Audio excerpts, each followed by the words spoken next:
Capítulo 2. For Elise. Elise sempre tinha uma música tocando em sua cabeça, e era sempre For Elise. O nome da música era, obviamente, seu próprio nome, o que era legal. Era um pouco o ovo ou a galinha, no entanto, já que ela não lembrava se tinha aprendido a música ou escolhido seu nome primeiro. Era também a única música que ela conhecia. A música, no entanto, não ia muito bem com o som dos gritos das pessoas que estava matando naquele momento, o que era um ótimo sinal de que ela deveria aprender uma música nova. Antes, isso havia sido uma tarefa difícil, já que ela estivera presa em um laboratório sua vida inteira. Mas desde cerca de uma semana atrás, ela finalmente havia conquistado sua liberdade. Os cientistas raramente ouviam qualquer coisa que não fosse For Elise, o que tinha sido um dos motivos principais por trás de sua decisão de matar todo mundo no laboratório. Bem, haviam outros fatores, mas esse era o principal. Agora ela estava livre, no entanto, não mais apenas um experimento e sabendo muito bem que era responsável por uma onda de assassinatos sem fim. Mas o que mais ela poderia fazer? Ela não tinha dinheiro e precisava de coisas para comer e lugares para dormir. E comunicação não era algo que os cientistas priorizavam em sua educação. Eles não poderiam ensiná-la de qualquer jeito. Eles eram péssimos em se comunicar. Às vezes eles se falavam apenas em gestos e coisas escritas em pranchetas, já que usavam grandes fones de ouvido que bloqueavam todo e qualquer barulho. E eles raramente falavam com ela, em vez de sobre ela, a não ser que fosse para ordená-la a fazer alguma coisa. Ela conhecia palavras e sabia colocá-las em ordem. Elise tinha tido aula todos os dias e escutara conversas técnicas entre seus captores. Ela até mesmo era uma leitora excelente. No entanto, conversar para conseguir coisas sem matar ninguém não era seu forte. E claro, talvez houvesse um elemento de sadismo ao observar pessoas implorarem por suas vidas miseráveis antes que ela inevitavelmente destruísse-as sem nenhum vestígio de piedade. Não a envergonhava admitir a verdade. Ela gostava de sentir as vidas das outras pessoas na palma de sua mão, e o controle absoluto do qual ela desfrutava, e principalmente de ver a esperança em seus olhos se esvair enquanto seus rostos perdiam toda e qualquer expressão. Não era a mesma coisa do que matar cientistas, no entanto. Essas pessoas não tinham nada a ver com as torturas que ela sofrera.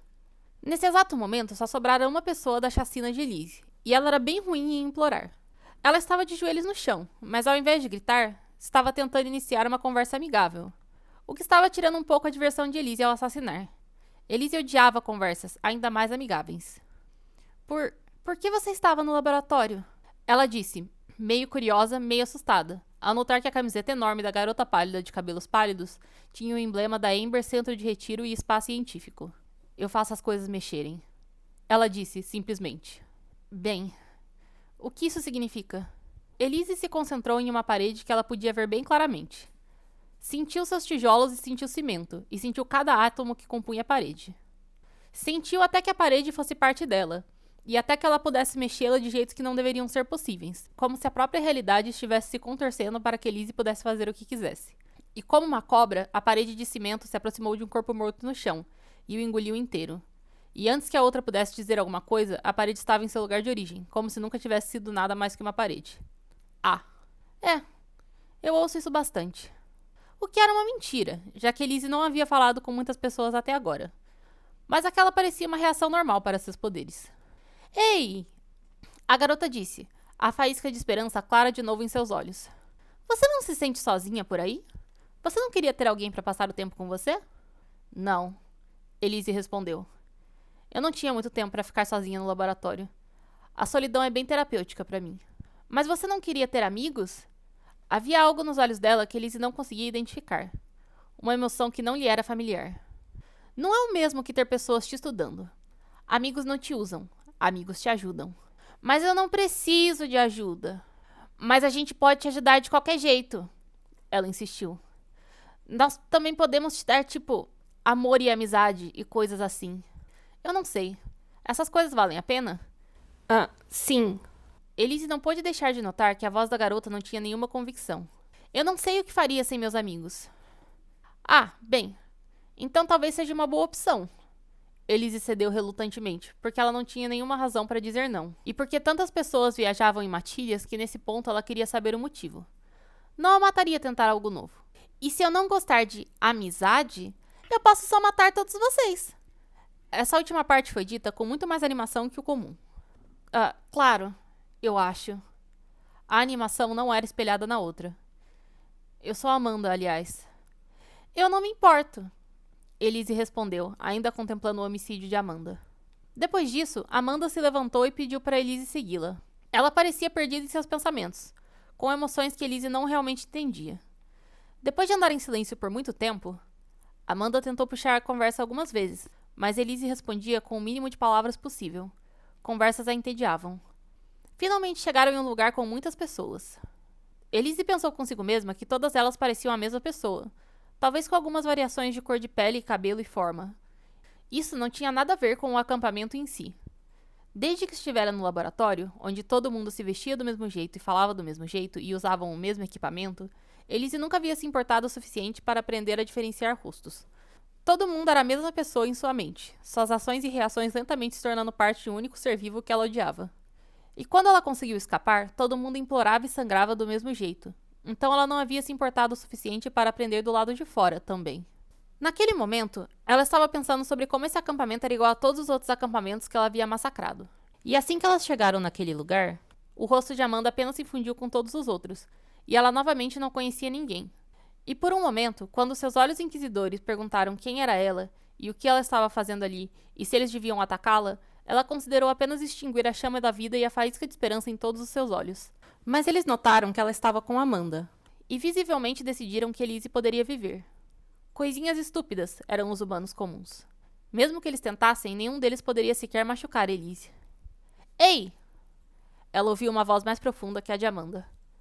Amanda, quem é essa menina que tá com você? Bem, James, essa é minha nova amiga. O nome dela é Elise. E quem disse que você podia trazer novos amigos para o acampamento? Você tá tentando matar a gente ou isso vai ser só uma consequência da sua estupidez? Elise sorriu. Eles haviam descoberto que ela era de algum jeito? Ou eles simplesmente não confiavam nela sem razão nenhuma? Bem, não importava. Se ela não fosse bem-vinda aqui, então Amanda tinha mentido, e ela destruiria o acampamento inteiro antes que eles pudessem sequer pensar sobre o erro que haviam cometido. Sabe de uma coisa, James? Amanda disse em um tom doce e mais agressivo. Elise reconhecia esse tom de voz muito bem. Era o mesmo que seu tutor usara com os cientistas ao discutir a viabilidade de manter uma criança em um laboratório. Eles falaram, na época, que era um tom passivo-agressivo. Eu realmente preciso falar com você em um canto afastado desse ponto em específico. E então eles desapareceram na multidão. E Elise ficou sozinha, olhando em volta. Ela não realmente sentia emoções, ao menos segundo os cientistas, mas ela sentiu vários pensamentos naquele instante. Todas aquelas vidas, pessoas entrando e saindo de tendas, algumas maiores, outras menores. Elas eram formigas, e Elise poderia esmagá-los de uma vez só se quisesse. Todos eles poderiam morrer em um piscar de olhos, e não importaria nem um pouco para ela. Eles seriam apenas mais um grupo de pessoas que ela havia matado sem piedade. Para eles, no entanto, seria o fim de todas as coisas, de toda a tribo, e mesmo que ela pudesse ser sua ruína, eles não sabiam nada. Eles provavelmente até achavam que tinham uma certa vantagem, já que ela era uma só e eles eram muitos. Eles não sabiam que ela estava segurando suas vidas entre seus dedos, e tudo o que ela precisava fazer era... Ela ouviu os passos de Amanda atrás de si, e virou antes que ela pudesse chamar o nome de Elise. A outra pessoa ainda estava ao seu lado, mas agora sorrindo ao invés de com raiva. Oi! Seu nome é Elise, né? Ele disse. Pra que perguntar se você já sabe? Ele parecia não saber como responder aquilo. Elise não se importava muito com ter envergonhado-o. Ele soava estúpido, pelo que ela tinha ouvido, o que não a estava ajudando a não matar todo mundo no acampamento. Eu e James, começou Amanda, com seu tom de voz e sorriso tão doces que faziam Elise ter vontade de vomitar. Estávamos falando sobre qual tenda você deveria ter. A gente acha que você merece a maior de todas. O que você acha? Uau! Elise exclamou, perplexa. Deve ser bem vazio dentro da cabeça de vocês. Por um momento, eles pareceram ofendidos. Elise não se importava. De qualquer modo, depois de apenas uma fração de segundo, seus rostos se tornaram felizes novamente, e ela não teve tempo de pensar em sentir culpa. Dentro de sua cabeça, havia apenas tédio.